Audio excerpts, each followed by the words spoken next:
সুপ্রিয় নবম দশম ও একাদশ দ্বাদশ শ্রেণীর শিক্ষার্থীবৃন্দ, সবাইকে আমাদের ফাংশনের দ্বিতীয় ক্লাসে স্বাগতম।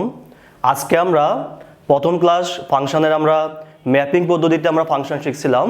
আজকে আমরা ফাংশনের বাকি পাঠটুকু পড়ব, যে ফাংশন আমাদের কিভাবে আমরা গণিতের ক্ষেত্রে আমরা ব্যাখ্যা করতে পারি। আগের ক্লাসে আমরা মুরগি এবং ডিম দিয়ে শিখছিলাম। ফার্স্টে আমরা যেটা শিখবো সেটা হচ্ছে অন্বয়ের ক্ষেত্রে ফাংশন, অর্থাৎ ক্রমজোড় থাকলে আমরা এটাকে কিভাবে ফাংশন বলবো। আমি এখানে সংজ্ঞাটা লিখে রাখছি, যদি কোনো অন্বয়ের একই প্রথম উপাদান বিশিষ্ট একাধিক ক্রমজোড় না থাকে তবে ওই অন্বয়কে ফাংশন বলে। অন্বয় মানে হলো যে কোনো একটা সম্পর্ক, এটা সুসংজ্ঞায়িত হতে পারে, অসংজ্ঞায়িত হতে পারে। তাহলে যেই অন্বয়ের ক্রমজোড়ের প্রথম উপাদানটা একাধিকবার থাকবে না তাকে আমরা ফাংশন বলবো। আমি এখানে তিনটা অন্বয় লিখছি, S1 একটা অন্বয়, S2 একটা অন্বয়, S3 একটা অন্বয়। দেখো S1 অন্বয়ে 1 প্রথম উপাদান এখানে একবার আছে, 3 প্রথম উপাদান এখানে একবার আছে, 4 প্রথম উপাদান এখানে একবার আছে। অর্থাৎ 1 প্রথম উপাদান হিসাবে আর নাই, 3 প্রথম উপাদান হিসাবে আর নাই, 4 প্রথম উপাদান হিসাবে কি আর নাই। এই জন্য আমরা এই S1 অন্বয়টাকে আমরা ফাংশন বলবো আমরা। তাহলে এটা হচ্ছে আমাদের কি একটা ফাংশন, কারণ কি এখানে আমরা বলবো সম্পর্কটা সুসংজ্ঞায়িত। S2 যে অন্বয়টা এখানে 1 প্রথম উপাদান এখানে একবার আছে, আবার এখানে কি আরেকবার আছে। তা আমরা কি বলছি, প্রথম উপাদান একের বেশিবার থাকতে পারবে না কোনো ক্রমজোড়ে। এখানে দুইটা ক্রমজোড়ের মধ্যে 1 কি এখানেও আছে কি আবার ওইখানেও আছে, তো এই অন্যটাকে আমরা ফাংশন বলবো না। এটাকে যদি আমরা মুরগি আর ডিমের সাথে তুলনা করি, আমরা এবারে বলতে পারি যে 1 নাম্বার ডিমটা 1 নাম্বার মুরগি থেকে আসছে, কারণ প্রথম মানগুলোকে আমরা ডোমেন বলি। আর আমরা আগের ক্লাসে ডিমকে আমরা ডোমেন বলছিলাম, মুরগিকে আমরা কি বলছিলাম, মুরগির দিকটাকে আমরা রেঞ্জের দিক বলছিলাম। 1 নাম্বার ডিম 1 নাম্বার মুরগি থেকে আসছে, সেম কি 1 নাম্বার ডিম 2 নাম্বার মুরগি থেকে আসছে। তার মানে একটা ডিম কখনো 2টা মুরগি থেকে আসতে পারে না। এই জন্য এই ব্যাপারটাকে আমরা যদি আগের ক্লাসের সাথে কম্পেয়ার করি তাহলে এটা ফাংশন হবে না। সেম যদি আমরা পরের অন্যটা দেখি, যেমন 1 একবারই আছে, 2 একবারই আছে, 3 একবারই আছে। তাহলে আমরা কি বলতেছি যে প্রথম উপাদান একের অধিকবার কোনো ক্রমজোড়ে নাই, এজন্য এটা আমাদের কি হবে, ফাংশন হবে। তা দ্বিতীয় উপাদান একাধিকবার থাকলে কেন ফাংশন হয়, কারণ দ্বিতীয় উপাদানটা যেহেতু মুরগি বোঝাচ্ছে। দেখো 1 নাম্বার মুরগি আমার 1 নাম্বার ডিম, 2 নাম্বার ডিম, 3 নাম্বার ডিম, অর্থাৎ একটা মুরগি একই সাথে 3টা ডিম দিতে পারি 3 দিনে। তাহলে আমরা এখান থেকে যেটা শিখলাম, সকল ফাংশন কি হবে, অন্বয় হবে। কারণ যেটা ফাংশন সেটা কিন্তু অন্বয় হবে, হ্যাঁ। কিন্তু যেটা অন্বয় এটা কি তোমার ফাংশন নাও হতে পারে। তাহলে আমরা এখান থেকে যেটা বলতে পারি যে সকল ফাংশনই হচ্ছে অন্বয়, কিন্তু সকল অন্বয় আমাদের কি না, ফাংশন না। আশা করি আমরা বুঝতে পারছি। এই পেজের সামারি হচ্ছে প্রথম উপাদান একের বেশিবার আসলে সেটাকে আমরা ফাংশন বলবো না, কিসের ক্ষেত্রে, ক্রমজোড়ের ক্ষেত্রে। আচ্ছা, পরের এই কাজটাই আমরা আসলে ম্যাথে করি x এবং y নিয়ে, কারণ আমাদের ইন্টারমিডিয়েট পর্যন্ত গণিত হচ্ছে কার্টেসীয়, অর্থাৎ x আর y দেওয়া হয়। এজন্য আমরা x এবং y এর ক্ষেত্রে ফাংশনকে আমরা এখন ডিফাইন করব। আমি এখানে একটা বড় একটা সংজ্ঞা লিখে রাখছি।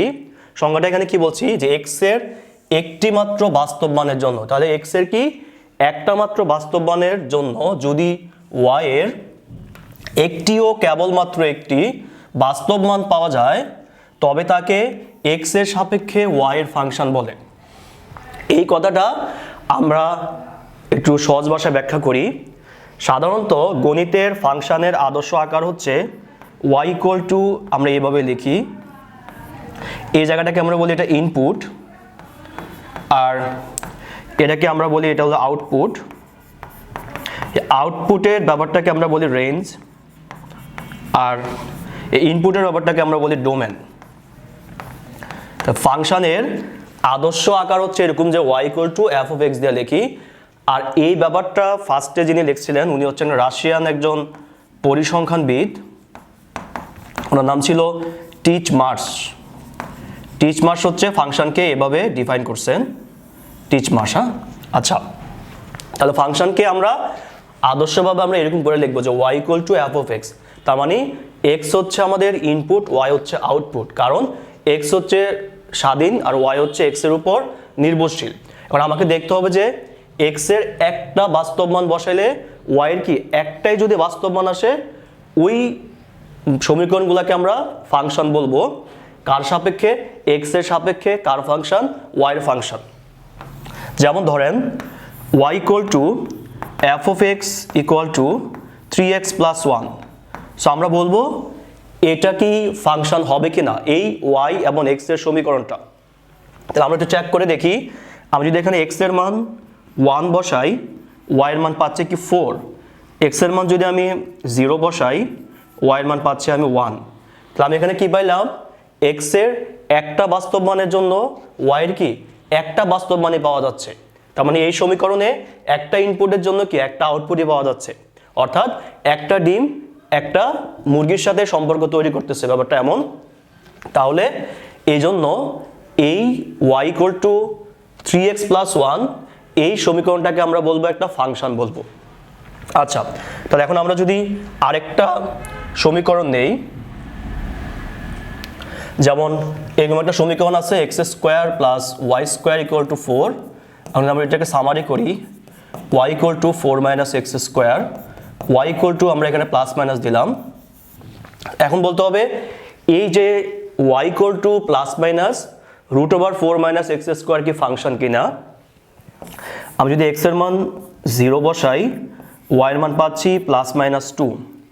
x এর মান যদি আমি 2 বসাই, y এর মান পাচ্ছি আমরা, আচ্ছা 2 না বসে অন্য মান বসাই, x এর মান যদি আমরা 1 বসাই, y এর মান পাচ্ছি প্লাস মাইনাস রুট ওভার 3। তাহলে আমরা এখানে একটু চেক করে দেখি, একটা ইনপুট যেমন x এর মান 0 এর জন্য আউটপুট কয়টা আসলো? 2টা আসলো, প্লাস y মাইনাস y। আমরা বলছি একটা ইনপুট একটা আউটপুট দিবে, যেহেতু এখানে একটা ইনপুট 2টা আউটপুট দিছে, এই জন্য এই যে আমাদের সমীকরণটা এটাকে আমরা ফাংশন বলবো না। এটাকে আমরা কি বলবো না? ফাংশন বলবো না, কারণ কি একটা ইনপুটের জন্য 2টা আউটপুট পাওয়া যাচ্ছে। আর যদি আমরা মুরগি আর ডিমের সাথে তুলনা করি, একটা ডিম 2টা মুরগি থেকে আসছে, অর্থাৎ 0 নাম্বার ডিমটা প্লাস মাইনাস 2 মুরগি থেকে আসছে, এটা কখনোই পসিবল না। আচ্ছা, এখান থেকে আমরা যেই জিনিসটা করতে পারি, যদি এই y equal to plus minus root over 4 minus x স্কোয়ারকে ফাংশন বলতে হয়, আমাদেরকে হয় শুধু প্লাস দিয়ে বলতে হবে অথবা কি শুধু মাইনাস দিয়ে বলতে হবে। মানে এরকম বলতে হবে যে y equal to 4 minus x square root over, যদি এরকম করে বলি আমরা, তখন এটা ফাংশন হবে। কারণ কি তখন একটা মানকেই সিদ্ধ করে যাবে। আচ্ছা, এবার আমরা একটা কমন একটা নিয়ম শিখি। যদি কোনো সমীকরণ আমাকে দেয়, ওই সমীকরণের y এর পাওয়ারটা যদি হয় জোড়, মানে কি বললাম, y এর ঘাত যদি হয় জোড়, y এর ঘাত জোড়, তাহলে মনে রাখবো আমরা y এর ঘাত মানে পাওয়ারটা যদি জোড় হয়, y এর জোড় ঘাত যুক্ত পৃথিবীর কোনো সমীকরণই ফাংশন নয়। কি বললাম? y এর জোড় ঘাত যুক্ত কোনো সমীকরণই কি ফাংশন হয় না, কারণ এখানে y এর 2টা মানের জন্য x এর কি একটা মান আসবে মিনিমাম। y এর 2টা মানের জন্য x এর কি আমাদের x এর একটা মানের জন্য আমরা কি y এর 2টা মান এখানে পাবোই, কারণ যেহেতু y এর পাওয়ারটা জোড় আসছে, আমরা জানি জোড় পাওয়ারে আমরা কি করি প্লাস মাইনাস দিয়ে লিখি, এই জন্য। তাহলে আমরা এখান থেকে শিখলাম যে y এর পাওয়ার যদি জোড় হয়, y এর জোড় ঘাতযুক্ত যে কোনো সমীকরণই হোক, এটাকে আমরা ফাংশন বলবো না। ফাংশন বলতে হলে হয় সিঙ্গেল x প্লাস দিয়ে বলতে হবে, অথবা কি সিঙ্গেল আমাকে মাইনাস দিয়ে বলতে হবে। আর এই সমীকরণ নিয়ে হচ্ছে আমরা ফাংশনকে আমরা ব্যাখ্যা করব পরবর্তী ক্লাসগুলোতে। আচ্ছা, এবারে এখানে আমরা একটা গ্রাফ আঁকছি, কয়েকটা গ্রাফ আঁকছি। আমাকে এখন বলতে হবে যে কোন গ্রাফগুলা ফাংশন হবে এবং কোন গ্রাফগুলা ফাংশন হবে না।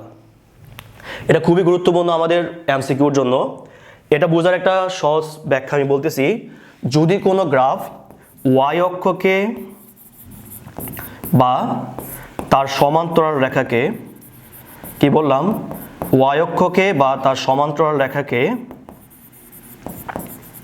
দুই বা তার বেশি বিন্দুতে ছেদ করে, দুই বা তার বেশি বিন্দুতে ছেদ করে, তবে তা ফাংশন হবে না, তবে তা হচ্ছে ফাংশন নয়। তাহলে কি বললাম, যদি কোনো গ্রাফ y অক্ষকে দুই বা তার বেশি বিন্দুতে অথবা y অক্ষের সমান্তরাল রেখাকে দুই বা তার বেশি বিন্দুতে ছেদ করে, তবে সেটা ফাংশন হবে না। কারণ একটা ইনপুটের জন্য এখানে কি একাধিক আউটপুট চলে আসে। তাহলে প্রথম গ্রাফটা আমি একটু খেয়াল করে দেখি, এখানে y অক্ষকে দুইবার ছেদ করছে, তাহলে এটা আমাদের কি ফাংশন না, কারণ y কে দুই বা তার থেকে বেশি বিন্দুতে ছেদ করলে ফাংশন হয় না। এটা একবার করছে এই যে y অক্ষকে এখানে, সো এটা ফাংশন। এটা দুইবার করছে, তাই এটা ফাংশন না। এখন এই তিনটা গ্রাফ y কে ছেদ করছিল, কিন্তু নিচের দুইটা গ্রাফ y কে ছেদ করে নাই। তো আমরা করব কি, যদি কোনো গ্রাফ y কে ছেদ না করে, আমরা y অক্ষের সমান্তরাল রেখা আঁকবো। যদি একটা y অক্ষের সমান্তরাল রেখা আঁকি, যদি দেখি ওই রেখাটাকে দুই বা তার বেশি বিন্দুতে ছেদ করে, তবে সেটা ফাংশন হবে না। যেমন y অক্ষের সমান্তরাল রেখাকে সে কিন্তু একবারই ছেদ করছে, তাহলে এটা কি ফাংশন। যদি এভাবে আঁকি আমরা, পরেরটার মধ্যে y অক্ষের সমান্তরাল রেখা এখানে কি দুইবার ছেদ করে গেছে, তাহলে এটা ফাংশন না। এভাবে আমরা প্রথম ক্লাসে ম্যাপিং বা হলো চিত্রের মাধ্যমে আমরা ফাংশনকে ব্যাখ্যা করছিলাম। আর আজকের ক্লাসে হচ্ছে আমরা তিনটা ভাবে, অর্থাৎ ক্রমজোরের ক্ষেত্রে, x থেকে y এর ক্ষেত্রে, এমন হচ্ছে আমাদের গ্রাফের ক্ষেত্রে আমরা ফাংশন শিখছি। আশা করি তোমরা ক্লাসটা ভালোভাবে বুঝতে পারছো। সবাই ভালো থাকবে, সুস্থ থাকবে। আল্লাহ হাফেজ।